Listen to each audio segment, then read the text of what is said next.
जहाँ पर संशय नहीं होता है, किसी प्रकार का भ्रम नहीं होता है, वह ज्ञान कहलाता है। और जहाँ पर संशय है, भ्रम है, वहाँ पर अविद्या है, अज्ञान है। ज्ञान की प्राप्ति जब विहंगम योग के साधन द्वारा सद्गुरु के प्रकाश में एक विशेष भूमि में हो जाती है, तब एक साधक अनुभव करता है कि हम कौन हैं, हमारा स्वरूप क्या है, माया का जाल क्या है।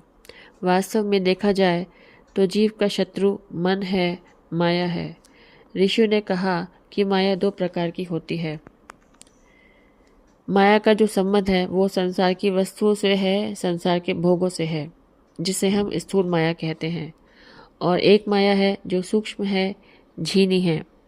तो मोटी माया का त्याग अक्सर लोग कर देते हैं, बहुतों ने किया भी है, लेकिन जो सूक्ष्म माया है उसका त्याग कठिन है।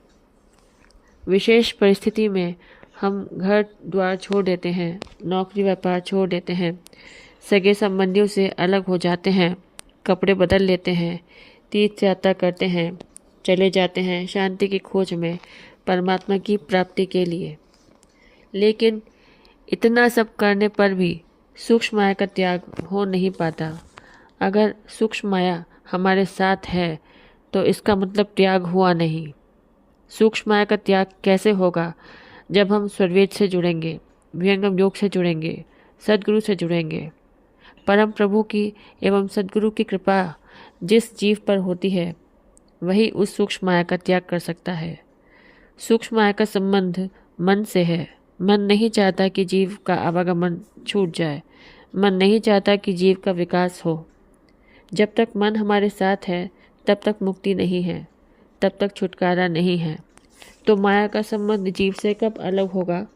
इसका बोध हमें तब होता है जब हम ब्रह्म विद्या विहंगम योग से जुड़ते हैं। विहंगम योग में हम साधना करते हैं और हमें अनुभूति भी होती है। जब एक साधक विहंगम योग की चौथी पांचवी श्रेणी में पहुंच जाता है, तब वह अनुभव करता है कि मन की भूमि क्या है और आत्मा की भूमि क्या है।